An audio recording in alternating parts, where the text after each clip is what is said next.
So welcome back to the channel. We're doing another one of these driving with Michael situations. I'm doing some wholesale deliveries for Brooklyn Pasta Lab, delivering in Brooklyn and Manhattan our fresh pasta to restaurants. And yeah, last time we left off, this is going to be part 2 of my journey as a chef, kind of how I got started and, you know, my journey in restaurant kitchens and where I am today.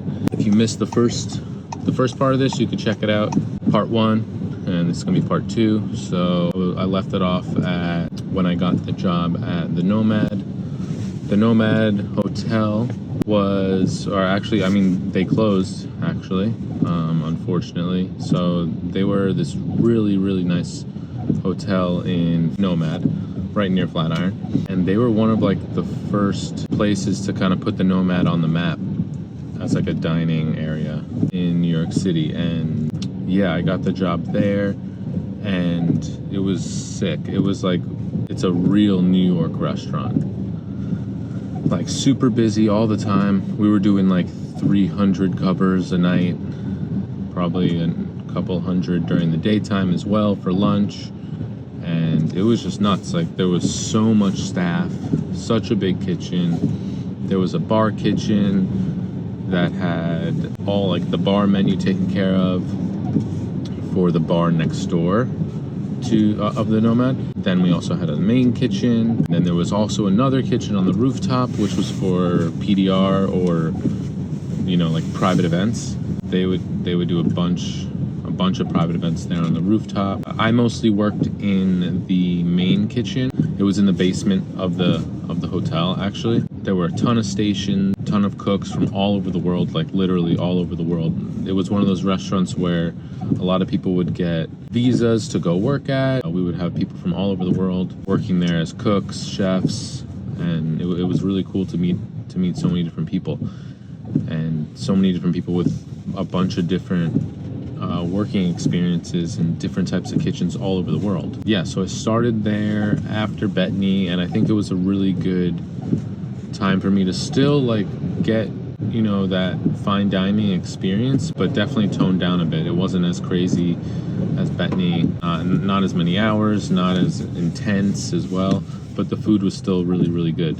And, you know, we still did a bunch of really nice things using super high quality ingredients, different types of service pieces. Yeah, it was really cool. Oh, and there was also another kitchen in the dining room where they would actually cook their like famous chicken dish. It was like a whole roasted chicken that was stuffed with black truffle and brioche butter, foie gras.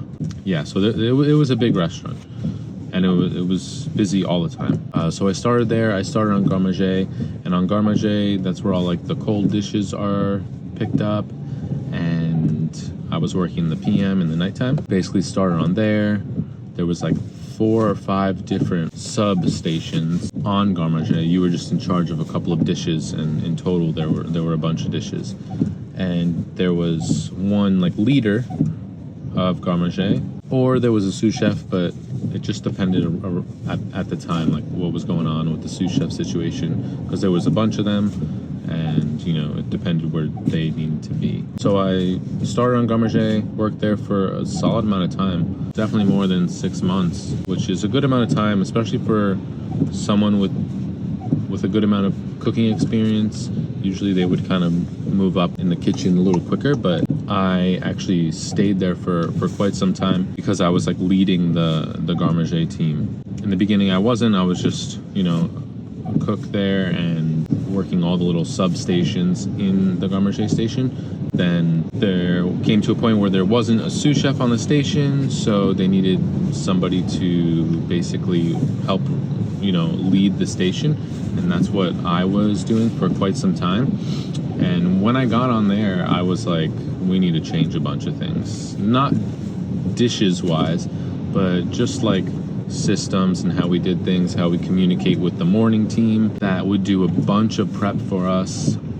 The morning typically does a lot of prep because they have more time. They get in really early, and there's more like stove space or just space in general to, you know, do big projects, do big prep projects. When I first got onto that station, it was kind of unorganized, and you know, there was not the best communication with the morning team, and then I created a system where basically I would email the morning team at the end of the night, let them know where we're at, and kind of let them know what we need. And we had like a special sheet that we would fill out at the end of the night, and all these little things that kind of helped the efficiency of the whole station and helped it run smooth. Yeah, I think that really helped us out. I got, you know, certain label boards for the whole team, these little cutters that just made us a little faster, and yeah, just like a bunch of little things that, you know, made the whole station run better and faster and more efficient. And that wasn't really a thing that a lot of cooks did there, at least from what I saw, from my experience. You know, everybody was just doing what the last person did, and the last person did what the last person did. You know, I think it's really important, if there's any young cooks listening, like, to really take ownership of whatever station you are on. And you're not just, I mean, you could just be just a cook on the station, and that's whatever, that's fine, but it's not ideal.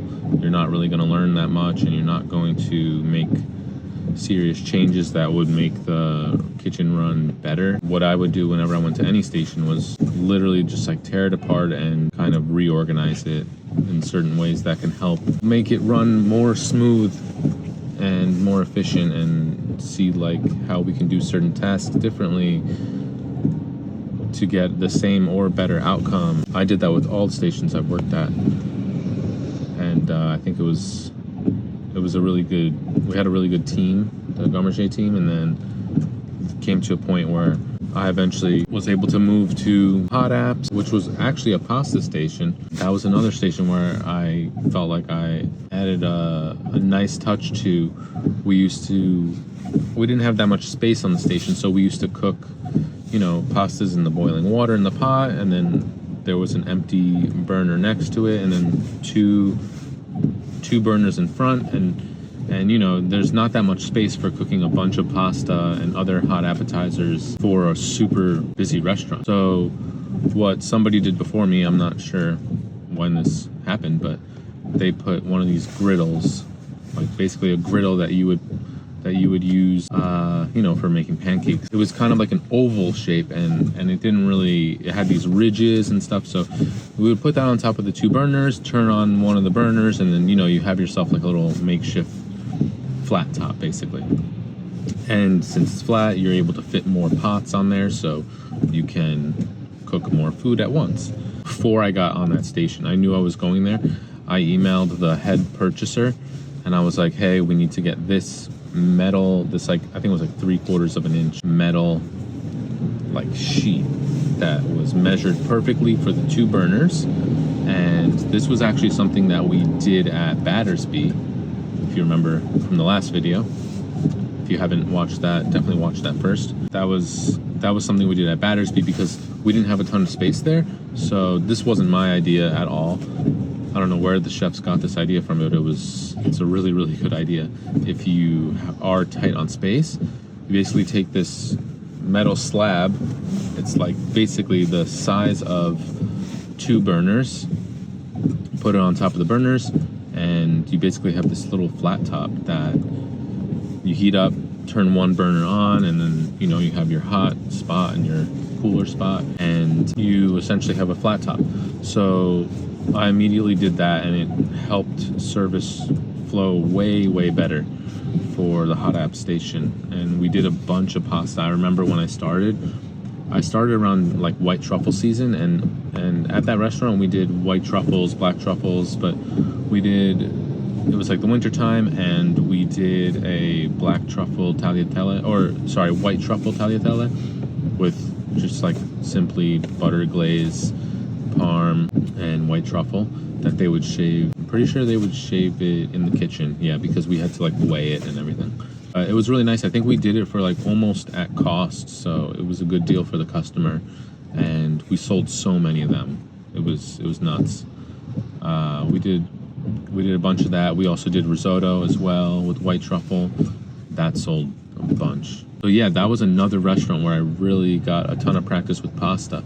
And something that was really cool that I actually learned there, guys teaching me how to, pick up the dishes. We have the pasta water on and we don't put any salt in the pasta water. And I thought it was a really cool trick. Instead of putting the salt in the pasta water, you actually put the salt in the pasta dough. And for a restaurant like that, where it's super busy all the time and, you have this big pot of pasta water, but you can't always be filling it up, or sometimes it's halfway full. And, there's still enough water in there for cooking the pasta. But typically, if you're putting salt throughout the night, your salt and water ratio is going to get all screwed up. If the water reduces a bunch, it's going to get too salty. So something that was a really cool trick, I'm not sure who kind of came up with this, but I thought it was a great idea. Just put the salt in the pasta dough, and the pasta is perfectly seasoned each time. So I think if you're working in a busy restaurant and that seems to be an issue for you, definitely try that out. Play around with the salt content in the dough, and it might take a couple tries, but you can definitely figure it out. I personally don't make pasta with salt in it. There's literally no reason why I don't. I just don't. I don't think it makes it better or worse. I just thought it was good for that situation. And if I'm cooking pasta at home or for my business, I'm just going to leave it plain, and then you can add salt to the water. I don't think it affects the dough much, to be honest. So that was something that was really cool about working that pasta station. Then there were a couple other stations I worked there. I worked the meat roast, which was one of the tougher stations there because you would have to, roast all the meats, also all the garnishes for the meat dishes. Typically, you would have the entremet station that would pick up the vegetables and garnishes for the meats, but for some reason, not sure why we had it laid out like this, but the meat roast, which was already hard, would pick up their own garnishes. And that was another station where I came in there and I was like, this is not being done right. There were so many things that were so odd. For example, it was a restaurant by Daniel Hume, and who's the chef of Lemeson Park, and we had a duck dish on the menu. We were breaking down the ducks and putting them in bags and vacuum sealing it so they would last longer and whatever, which is fine, but it's fine to do with all meat, to be honest, at least in my opinion. But there are chefs out there that have different opinions about vacuum sealing things. But anyways, what I found was all these other cooks that were doing this, vacuum sealing the duck breast, and then we're really busy during service, you need more duck, you take it out of the fridge, and then you have this duck that's been sitting in this bag, vacuum sealed, full of moisture, and you're trying to render down all the fat and get it all crispy, which doesn't really make any sense. Something that I did very quickly as I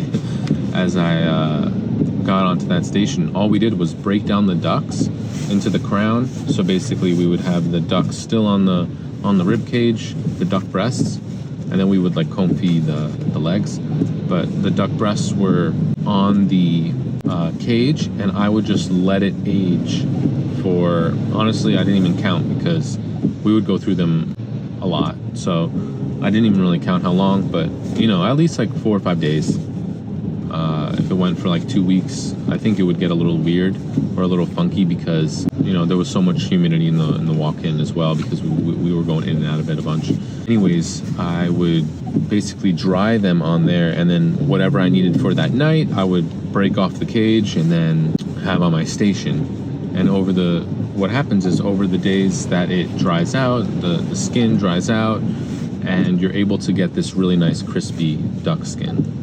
And something that was just so interesting was that at 11 Madison Park, they were famous for this dry-aged duck that was dry-aged for 2 weeks. The skin was super crispy, and the fat underneath it was really, really tender and melt in your mouth. And then we're at the other restaurant, and we're not doing any of those practices. You know what I mean? So it just didn't make any sense to me. So immediately changed that on the meat roast station when I got on there. I just I was like, we need to dry these because I can't cook nice duck breast. And that was something that I really was proud of.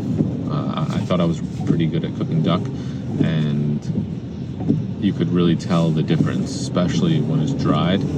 It's really, really nice, the skin. And that's what everybody's looking for when cooking a duck breast. So yeah, that station was, besides that, I mean, that station was really tough. There was a little grill that we also had, the bincho, with the Japanese charcoal.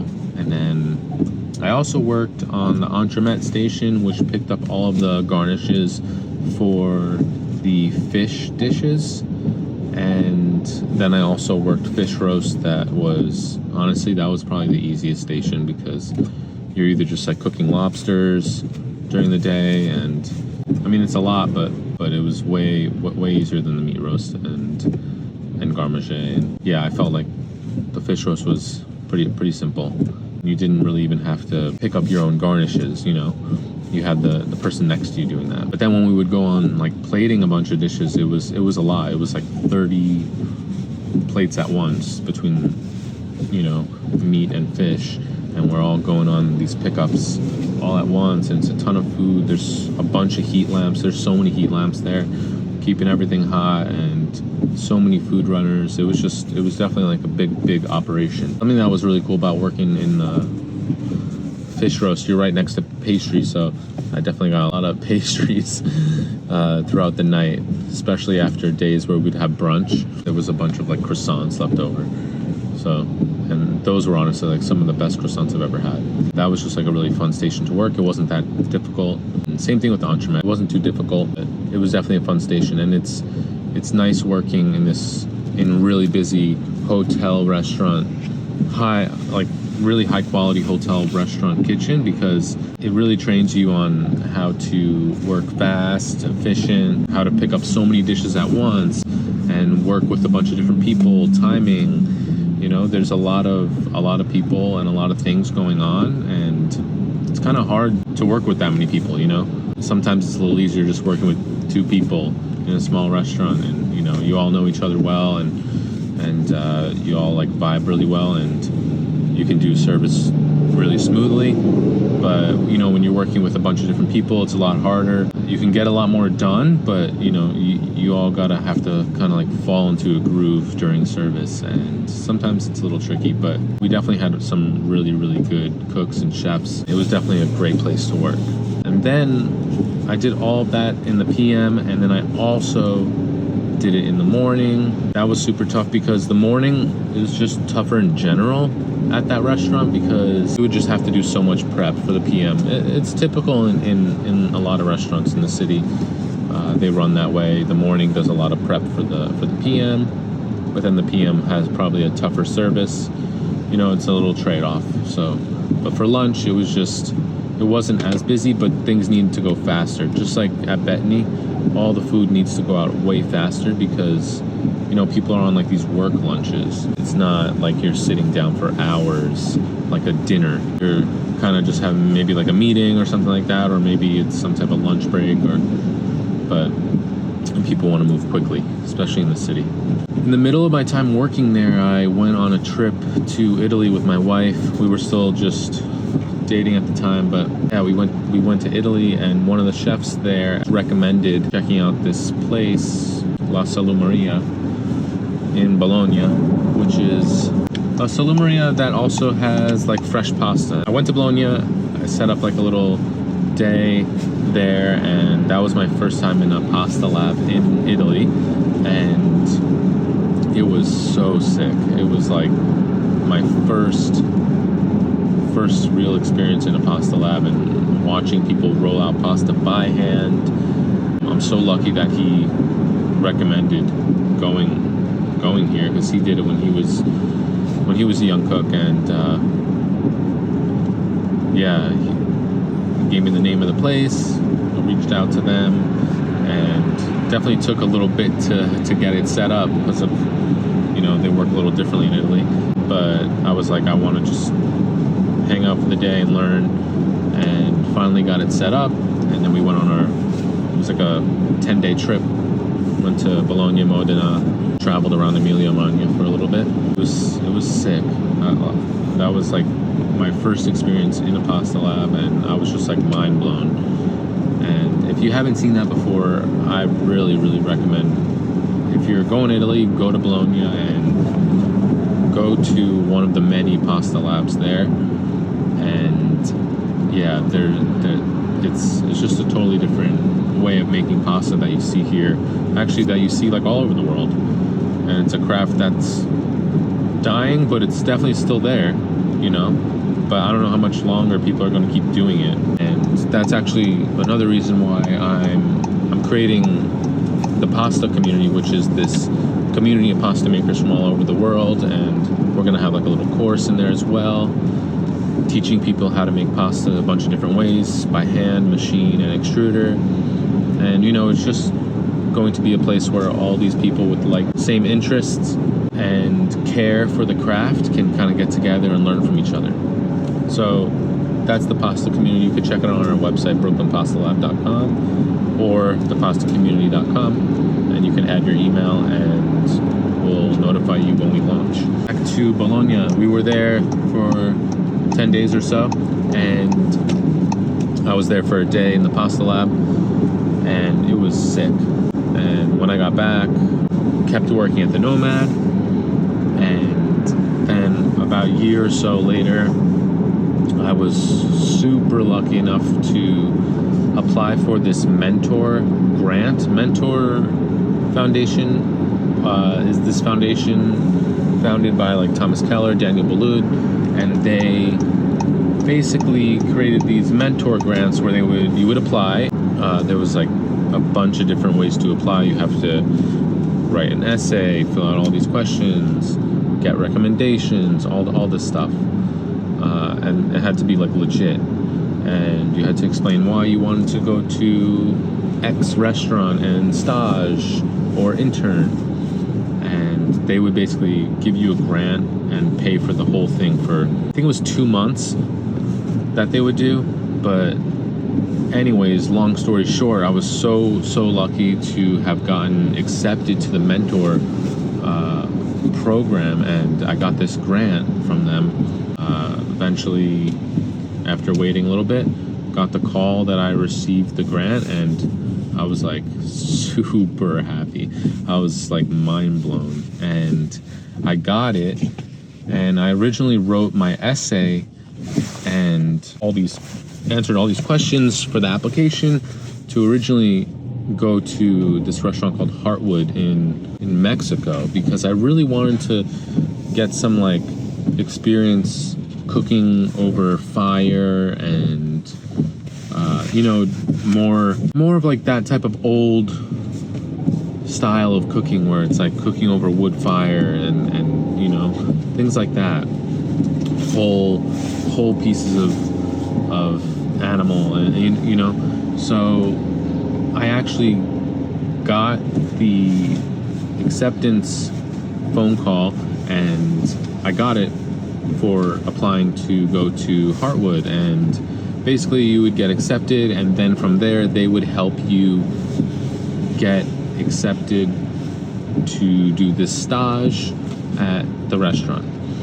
And I think after I sent in the application, I was like, damn, I really don't know if I want to go to Heartwood. I think I want to go to Faviken, which was in Sweden, which was another restaurant that was on like the 50 best list, and Magnus was like really known in the culinary world, and they did a bunch of, you know, cooking over fire and things like that, and did a lot of cooking from the area. Everything was from the area and specific to that location. And it was so sick. So I was like, damn, I really want to go to this place. So I reached out to them myself, like nonstop, literally emailing every day, and finally heard back. And they were like, yes, we can do it, blah, blah, blah. And I was like, wow, oh my God. But the thing was that they had a 3-month minimum. So a mentor grant was like, they covered 2 months of expenses. I reached out to the mentor people, and I was like, hey, listen, I want to go on this thing, but the minimum is 3 months. Is it still cool? And then they were like, yeah, I think I paid for the last month myself. And it was just, I was so lucky to have gotten that. I mean, I put in the work, of course, but I was super fortunate to get that opportunity. So, I mean, I got it. I got accepted to Fabrican on my own terms. I didn't even have to make them reach out to them or anything. And I got accepted, and they tell you when you can start, and then they're like, here, you start this date. I think it was like February 17th or 21st. Yeah, and I think I left the 17th. They're like, all right, you start this date. And obviously at the time my wife and I were still dating, and I asked her like, oh, do you care if I go away for 3 months? And yeah, it was definitely a hard ask, but thankfully she was cool with it. And yeah, so literally I was going to leave the Nomad literally a couple of days before I had my flight to Fabrican, which was in February. And in January, I proposed to my wife, so she knew we're good. And this way, when I go away, don't need to worry about anything. And yeah, so proposed. I'll post the photo here. It's pretty sick. And yeah, and then February came around.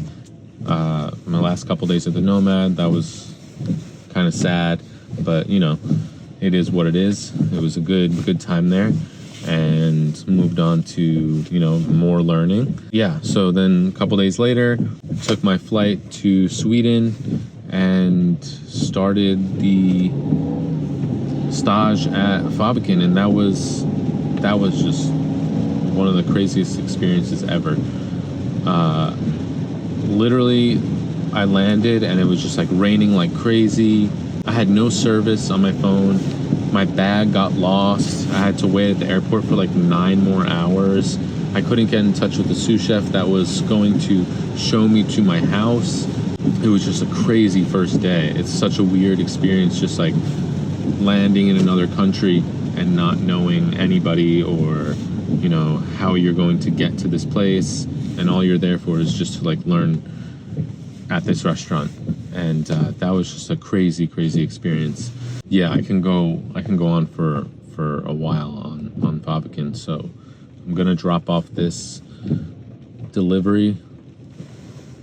Yeah, I'm gonna drop off this delivery now, and we'll leave it at that, because that experience at Fabrican was one that really changed the way that I kind of wanted to go and work towards for the rest of my career. So I met a bunch of nice people there, and it was just one of the best experiences of my life, honestly.